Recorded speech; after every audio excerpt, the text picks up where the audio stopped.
Hola, buenas tardes. Bueno, Docentes en Línea es un proyecto de extensión de la Universidad Nacional de La Plata. Lo iniciamos en 2013 con el fin de ayudar a la formación de los docentes, estudiantes de carreras docentes e investigadores de todas las disciplinas y de todos los niveles en el uso de tecnología en educación. O sea, tecnología usada con fines profesionales.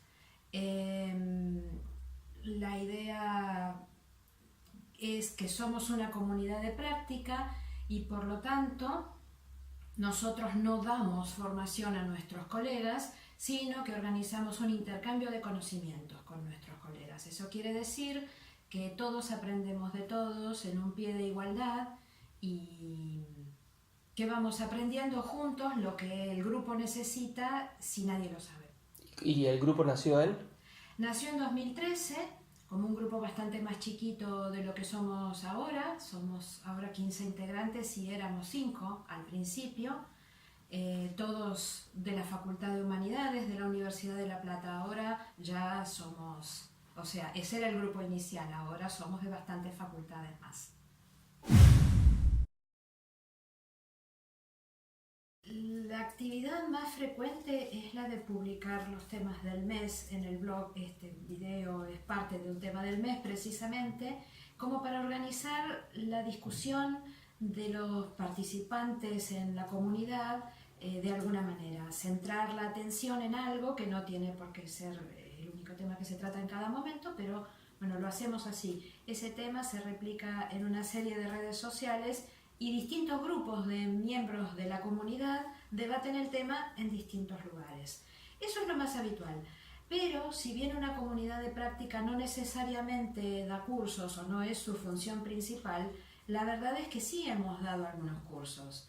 El primero que dimos fue una semana después de empezar la actividad de Docentes en Línea, porque publicamos una descripción de lo que queríamos hacer, pero nos seguían haciendo preguntas. Entonces dimos un curso sobre cómo participar en una comunidad de práctica. Ese fue nuestro primer curso virtual.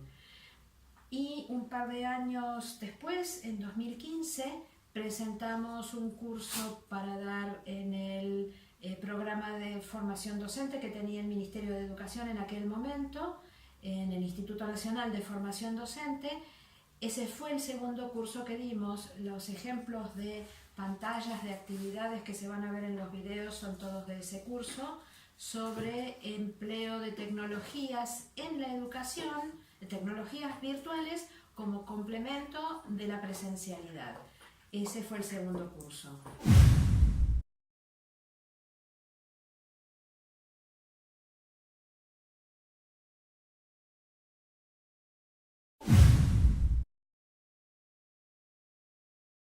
La enseñanza virtual es una modalidad que ha tomado ahora la educación a distancia porque, bueno, la aparición de las tecnologías digitales hizo posible pasarse de lo que habitualmente antes eran los cursos por correspondencia a hacer lo mismo, pero con nuevas herramientas que permiten muchas más posibilidades.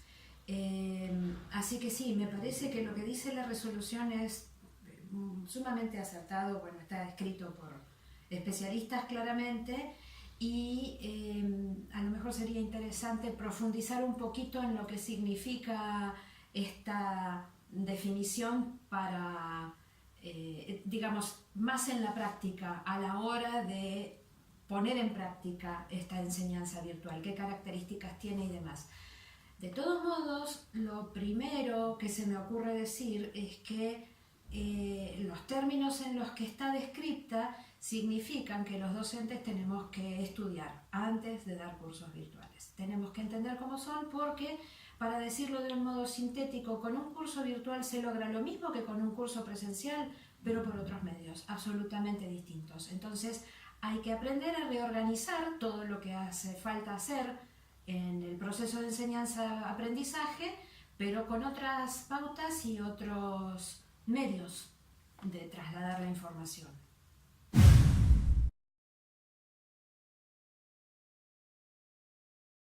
Tengo que contar un poquito de mi trabajo para que se entienda la historia. Yo soy profesora de inglés, trabajo en una cátedra en el profesorado y traductorado de inglés de la Facultad de Humanidades de la Universidad de La Plata y también coordino parte de los cursos de la Escuela de Lenguas de la universidad.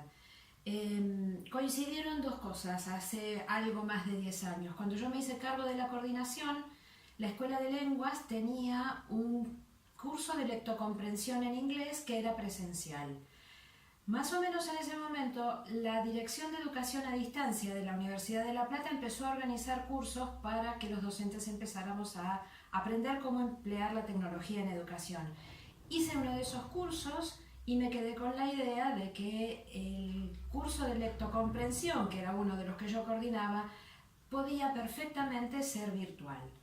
Ahí empezó un proceso que hizo que gradualmente yo fuera conversando con las autoridades sobre esto. La idea tenía que ser mejor comprendida porque en ese momento nadie sabía tanto sobre enseñanza virtual. Y por otra parte me di cuenta de que yo tenía que aprender más para poder implementar ese cambio del curso a la virtualidad.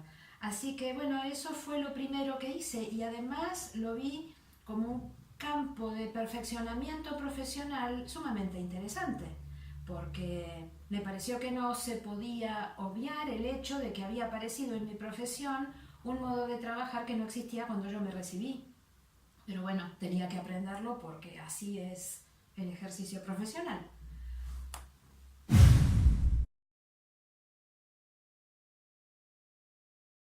Yo antes de poner en práctica lo que quería hacer, de organizar cursos virtuales, estudié y descubrí que existe toda una metodología, un desarrollo sólido y con, digamos, que lleva un cierto tiempo en existencia, no es algo del último par de años, y es un desarrollo que los docentes solemos no conocer.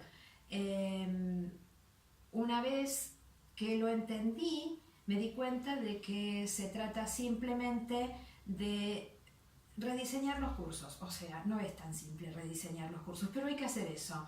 Eso tiene la ventaja de que uno los diseña una sola vez y después se pueden seguir implementando siempre de la misma manera sin siquiera modificar demasiado, más allá de lo que la experiencia diga que hay que modificar. Pero bueno, lo primero es eso, hay que diseñar el curso entero, los materiales y la manera de trabajar, que es completamente distinta.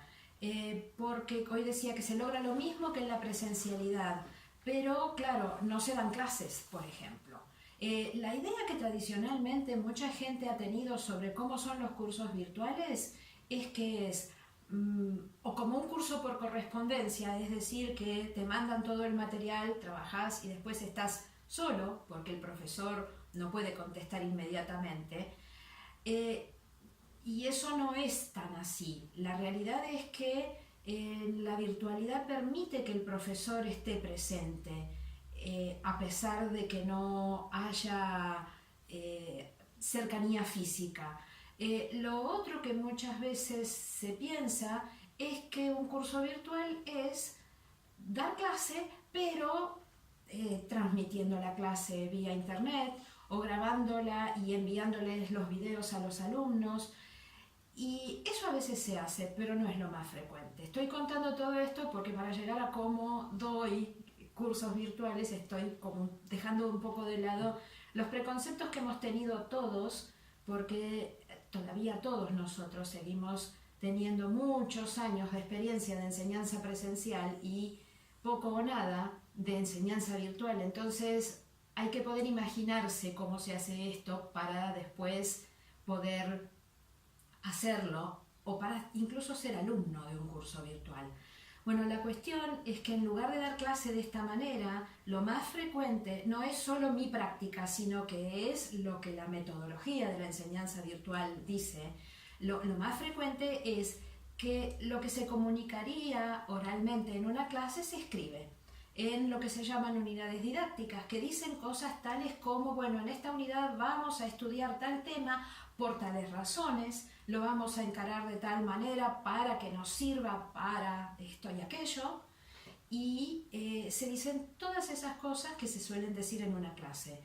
La teoría en sí se puede perfectamente enviar en archivos digitales, la bibliografía se puede indicar como sea necesario, y en el soporte en el que exista, y después se envían tareas que hacen que los alumnos trabajen de un modo que visibiliza para los profesores, mucho más que en las clases presenciales, el proceso de aprendizaje de cada persona que está haciendo el curso. Se pueden diseñar un montón de tareas que nos permitan comprobar si los alumnos aprendieron, entendieron, si pueden utilizar eso que les enseñamos, con una serie de recursos que no son los que existen en la presencialidad. Por ejemplo, los cursos virtuales tienen foros, como los foros que existen en Internet fuera de un aula virtual. Pero se los puede usar para distintos fines. Por ejemplo, se pueden armar foros de consultas. A esta altura, en la Escuela de Lenguas, volviendo a lo que contaba antes, tenemos el curso de lectocomprensión en versión virtual y también tenemos un taller de escritura de textos académicos en inglés en versión virtual. En ambos cursos, en los foros de consultas, los alumnos suelen poner cosas tales como, por ejemplo, ¿alguien sabe cómo se dice jefe de trabajos prácticos en inglés? Porque tengo que poner que ese es mi cargo y no sé cómo se llama. Y entonces la idea es que la respuesta no la da necesariamente el profesor del curso, sino que cualquier compañero que lo sepa le puede decir, se dice así, o fíjate en tal diccionario porque yo ahí lo encontré, y así se van ayudando todos. Ese tipo de cosas permite ver cómo aprende la gente. También existen foros de discusión, se puede, por ejemplo, dar material bibliográfico y una consigna tal como lean este texto y analicen de qué modo nos servirían estas ideas para llevar a la práctica X aspecto de, no sé, de la tarea, de lo que se está aprendiendo. Y entonces se ve cómo cada uno saca conclusiones, cómo debaten entre sí, perfeccionan sus conclusiones debido a eso. Todo eso lo presencia el profesor de una manera que en otros momentos no se puede hacer. Y con la presencia del docente también, no solo observando, sino participando cuando haga falta. Las consultas también las contesta el profesor cuando es necesario. Hay foros de anuncios para cualquier otra cosa que haya que decir durante el curso, y eso significa que todo el curso es una especie de diálogo por escrito, pero diálogo real entre personas reales, aunque cada uno esté delante de su pantalla. Pero lo que hay del otro lado no es el sistema que me da el curso, sino los docentes y los compañeros de clase.